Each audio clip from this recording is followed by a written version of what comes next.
আপনারা expo zone থাকবে আপনাদের জন্য, এবং কুইক রেসপন্স যেটা আপনাদের ক্রিটিক্যাল অ্যানালিটিক্যাল থিঙ্কিং প্রসেসকে অনেক বেশি অ্যাডভান্স করবে, এবং আমাদের অনেকগুলো প্রজেক্ট এখানে ডকুমেন্টারি আকারে দেখানো হবে। একবারে মহাকাশ থেকে সমুদ্র বিজ্ঞান পর্যন্ত প্রত্যেকটা ইস্যু আপনার কাছে লাইভ মনে হবে। আমরা আশা করব আপনারা সেই জায়গাকে অনেক বেশি উপভোগ করবেন। এবং পরিশেষে বলতে চাই, আমাদের অনেকগুলো চ্যালেঞ্জ ছিল এই প্রোগ্রামটা বাস্তবায়নের ক্ষেত্রে। সকল চ্যালেঞ্জগুলোকে আমরা চেষ্টা করেছি ওভারকাম করার জন্য। এরপরেও যদি কোনো বিষয় দুর্বলতা পরিলক্ষিত হয়, আপনারা আমাদেরকে পরামর্শ দিয়ে, আমাদেরকে সংশোধন করে, ভালোবাসা দিয়ে, দোয়া দিয়ে আশা করি আমাদের এই প্রোগ্রামকে আপনারা সাফল্যমণ্ডিত করবেন ইনশাআল্লাহ। প্রাউড ফিল করছি আজকের যে সায়েন্স ফেস্ট, আপনারা তার নাম দেখতেছেন ইবনে আল হাইসাম, উনি একজন মুসলিম বিজ্ঞানী ছিলেন। As a Muslim I feel proud যে আজকের যে ওয়েস্টার্ন সিভিলাইজেশন, তার যে নলেজের বেস, এই বেস মূলত মুসলমানদের হাত ধরে আসছে।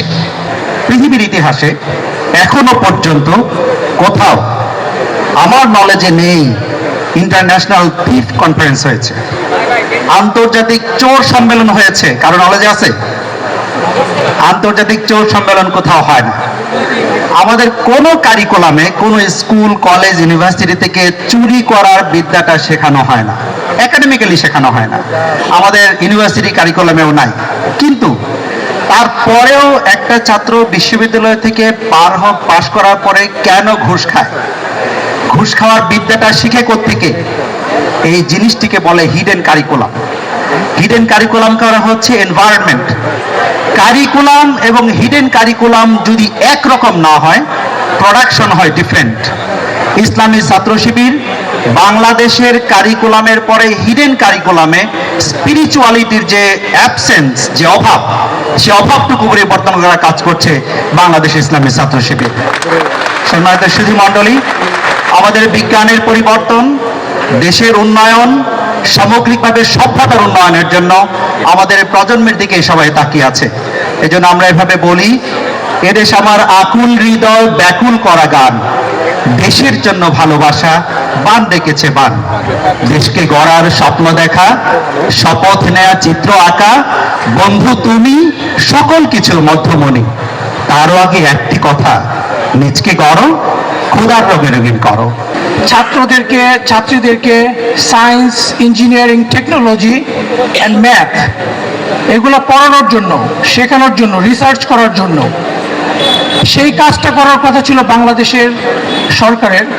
I really appreciate that Bangladesh ইসলামী ছাত্র শিবির, বাংলাদেশ সরকারের অল্টারনেটিভ একটি কাজ তারা এখানে এত চমৎকার করে করেছে। I am really impressed.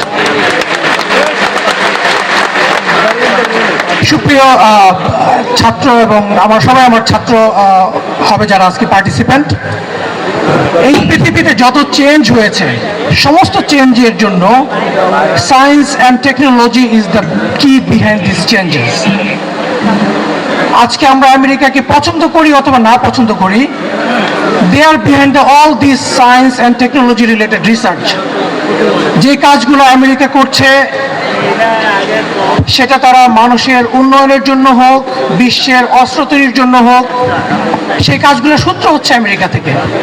এবং সেই কাজগুলোর পার্টিসিপেন্ট হচ্ছে এখানে যারা বসে আছে, এরকম ছোট ছোট ছাত্রছাত্রীরা।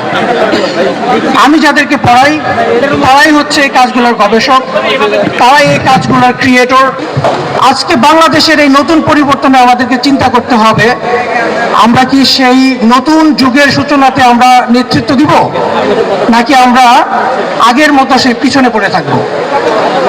ছাত্র শিবির যে উদ্যোগ নিয়েছে, আমি তাদেরকে অভিনন্দন জানাই। তারা এই কাজটিকে বাংলাদেশের যে অ্যামেজিং একটা এক্সপিরিয়েন্স তারা ক্রিয়েট করেছে, আজকে আমি ঘুরে ঘুরে দেখেছি।